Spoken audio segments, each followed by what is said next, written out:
కొంచెం వాడి నేను ఒకటి ఏం చెప్తున్నానంటే, ఇప్పటి వరకు మీరు చూసినటువంటి క్లాసికల్ డాన్స్ కానివ్వండి, ఫోక్ కానివ్వండి, ఇది నిజ జీవితంలో మనం అందరం అనుభవిస్తున్నట్టు శోకం. ఇది గద్దరన్న ఒక పాట రాసిండు, వాళ్ళ అమ్మ మీద ఒక పాట రాసిండు.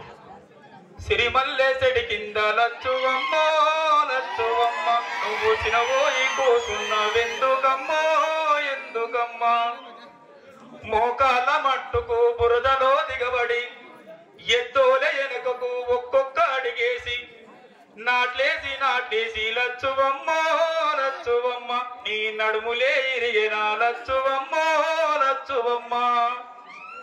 అంటే ఇలా మన కూలీలు ఎంతో మంది చూస్తున్నాం మన ఊర్లో. ఆడపడుచులు చాతగా కూడా బురదల, వాస్తవానికి రేగడి పొలాలు కొన్ని పొలాలు పోతే మోకాల మట్టు కాదు, తొడల్లో కూడా దిగబడే పొలాలు కూడా నాట్లే చూస్తున్నాం.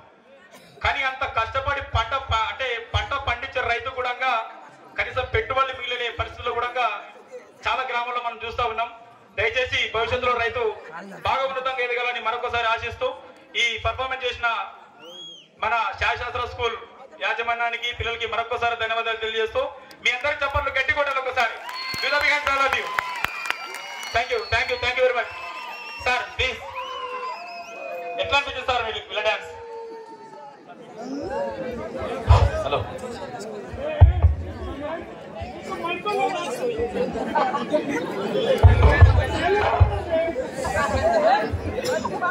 ఒక్కసారి మళ్ళొక్కసారి క్లాస్ కొట్టండి.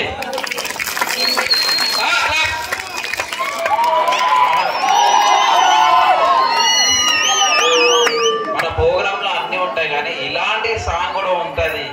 ఎందుకంటే చాలా హార్ట్ టచింగ్ పర్ఫార్మెన్స్. అది కాంపిటీషన్ తర్వాత విషయం కానీ అట్లాంటి సాంగ్స్ ఉన్నందుకు చాలా అంటే చాలా బాగుంది సార్. చాలా okay, thank you sir. Okay, thank you sir. Wish you all the best. మీకు ప్రైజ్ రావాలని మనస్ఫూర్తిగా కోరుకుంటున్నా సార్.